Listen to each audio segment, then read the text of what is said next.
It is 6:17 in the morning on a Tuesday in late autumn. He is watching a number. Somewhere in Washington, a junior analyst at the Federal Reserve 11 minutes stares straight. at a screen. And He is not watching missile trajectories or satellite feeds. He picks up his phone and calls his supervisor. His hands are shaking, not because missiles just struck Guam, because he knows what those missiles just did to the global balance sheet. Here is what every news channel will tell you about World War III. They will show you the explosions. They will show you the generals and the maps and the casualty counts. They will frame it as a story of steel, of warheads, of military power colliding in the Pacific. That is the story they know how to tell. But that is not the real story. That has never been the real story. The real story lives in the ledger. Every war in human history, every single one, has been decided not on the battlefield, but in the accounting room. Armies do not run on courage. They run on cash. Nations do not collapse because they are outgunned. They collapse because they go bankrupt. And World War III, the most financially interconnected conflict in all of human history, will not be decided by bombs. It will be decided by insolvency. The real weapon is not a missile. It is a margin call. Don't let that sink in before we go any further. To understand why the first 72 hours of World War III are a financial apocalypse, you need to understand what the world looked like the morning before it started. You need to feel the scale of what existed, because what made the modern world so brilliant is exactly what made it so fragile. In the decades before that Tuesday morning, humanity built the most complex financial machine ever assembled. Global trade reached $32 trillion per year. Every single day, the SWIFT payment network, the invisible plumbing beneath international commerce, processed over 50 million financial messages between 11,000 banks in 200 countries. The dollar was the blood in those veins.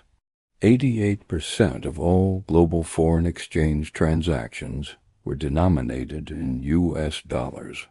Nearly $7.5 trillion changed hands every single day in currency markets alone. Think about the scale of that number. $7.5 trillion every single day. Cargo ships moved $14 trillion worth of goods annually across the oceans. Container ships carrying semiconductors from Taiwan, pharmaceuticals from India, grain from Ukraine, oil from Saudi Arabia, all of it priced in dollars, all of it financed by credit, all of it moving through a system that required peace to function. One ship alone could carry 24,000 containers. Hundreds of those ships were at sea at any given moment. The whole system was a miracle of coordination, a cathedral of capitalism built over 75 years of relative global stability. It was also a house of cards balanced on a fault line. Beneath the gleaming surface of this interconnected prosperity, a darker architecture had been quietly constructed. The world had borrowed itself into a position of breathtaking vulnerability. By the morning of the first attack, total global debt stood at $315 trillion. That number, $315 trillion, represents more than 3 times the entire annual output of every economy on Earth combined. Let that number sink in.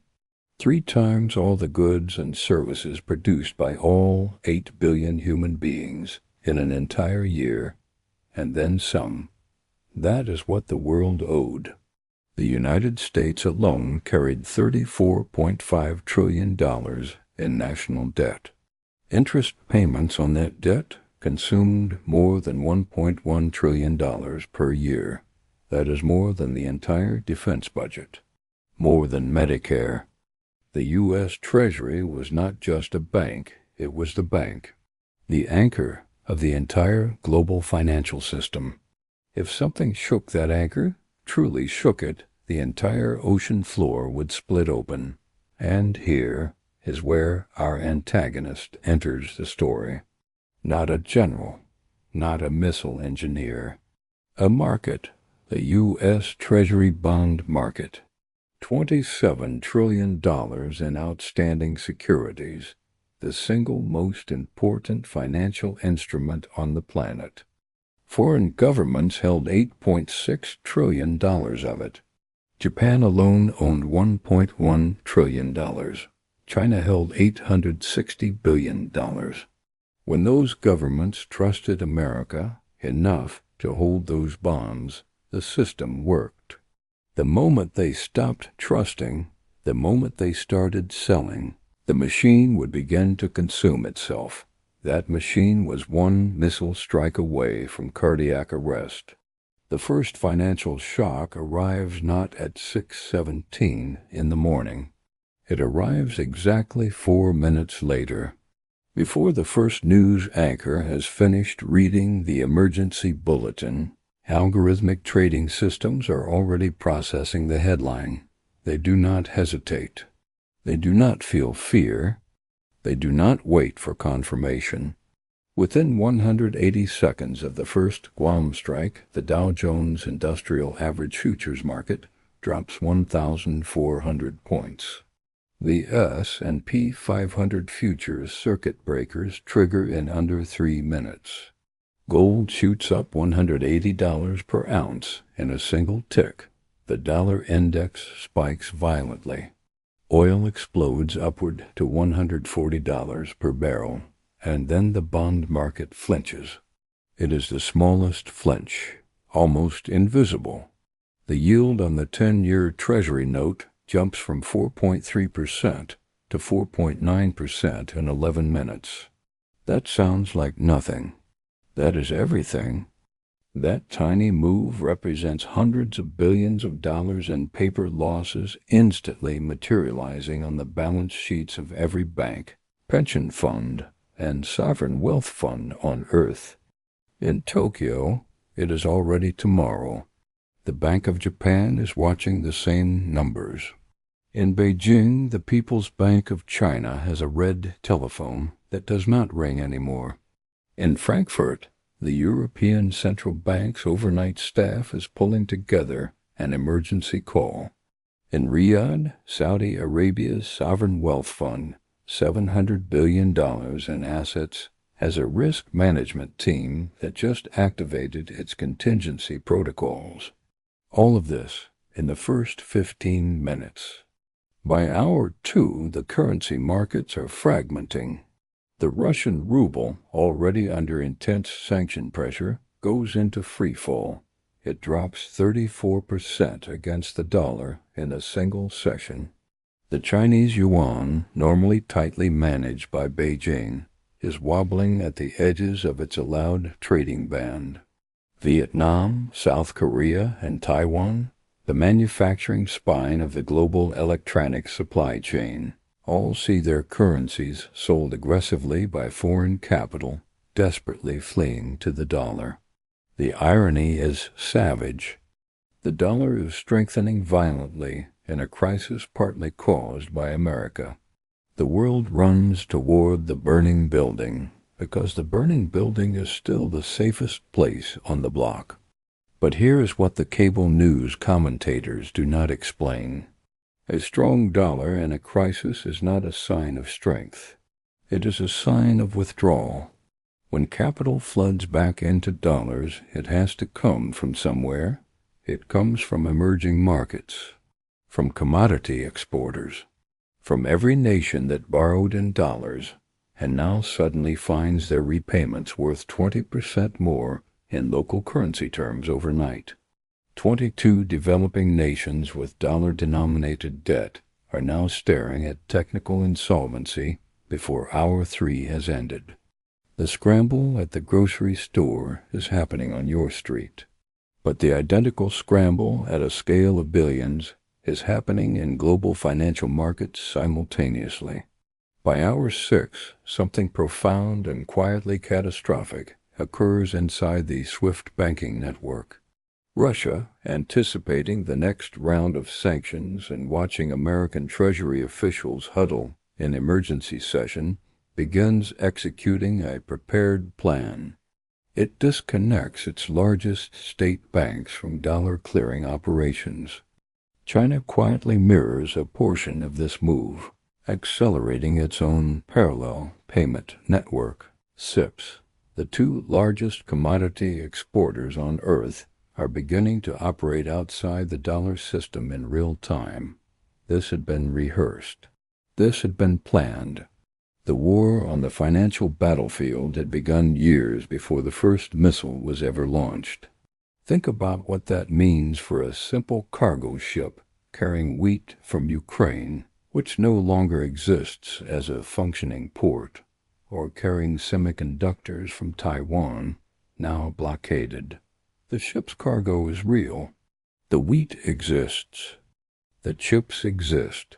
But the financial instruments required to clear the transaction, to verify the letters of credit, to confirm the insurance policies and the currency contracts, those are now in question. The cargo does not move. Not because there is no cargo, because there is no trusted money.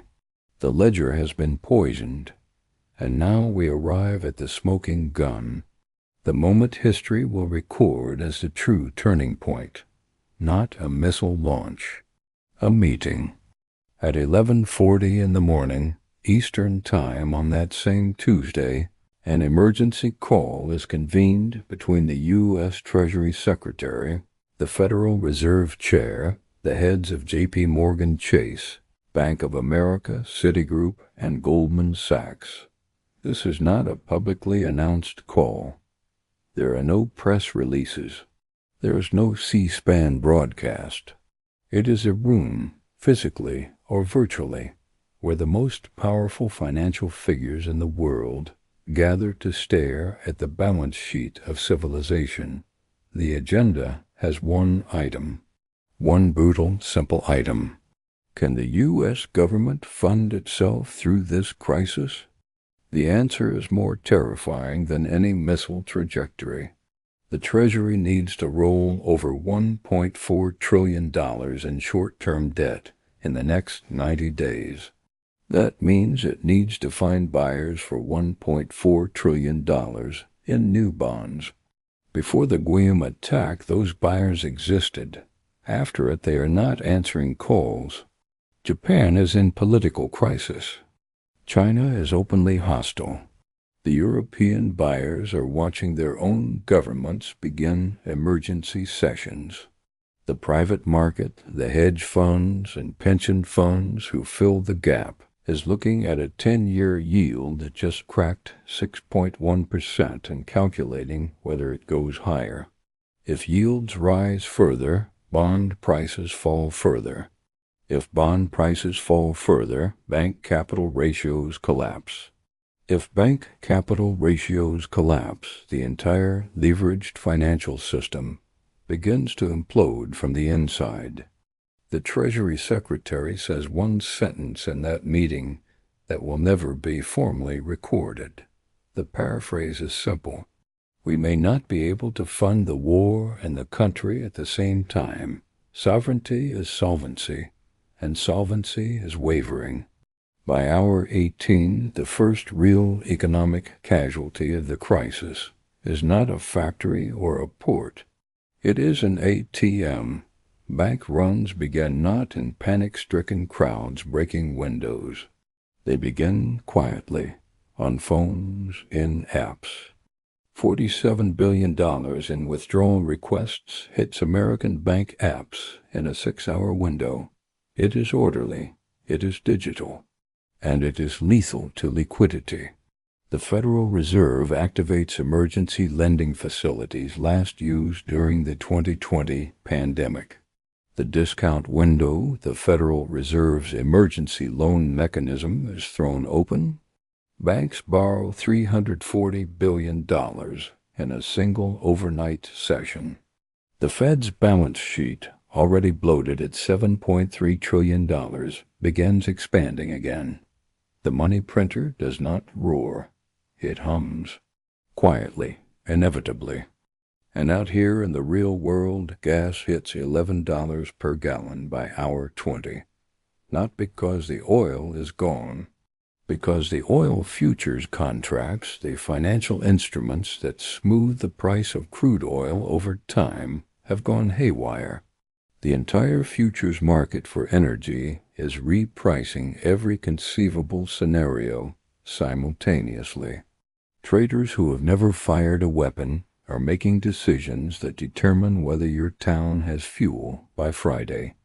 Pharmacies are running low on imported medications, not because ships have been sunk yet, because the letters of credit that guarantee payment for those pharmaceutical shipments have been frozen by risk-averse banks that do not know if the financial counterparty on the other end still exists. The drug exists. The money technically exists. But the trust that makes the money real has gone cold. That is the core truth of the first 72 hours. It is not the bombs that shut down civilization.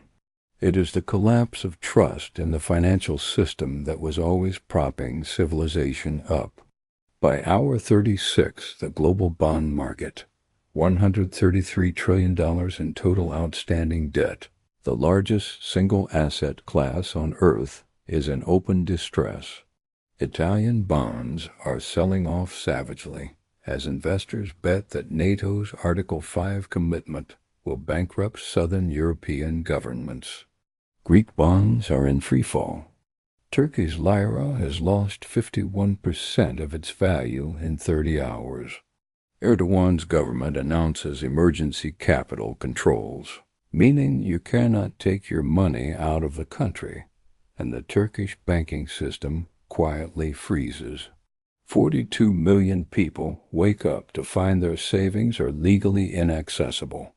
In Argentina, a country that has already defaulted 9 times in its history, the government calls an extraordinary press conference. They are suspending all foreign debt payments immediately, in perpetuity until further notice. The 9th default. But this time it is not Argentina's fault. It is simply the domino that falls first. Brazil follows 6 hours later. Pakistan falls silent on its IMF obligations. Sri Lanka, Nigeria, Kenya, the list grows. Not because these nations chose to default, because the financial system that connected their debt to willing buyers has ceased to function coherently. The creditor nations are too busy saving themselves. By hour 50, the physical consequences of financial collapse are visible everywhere. The port of Los Angeles, the busiest port in the Western Hemisphere, processing $500 billion in goods annually, is at a standstill. Not bombed, frozen.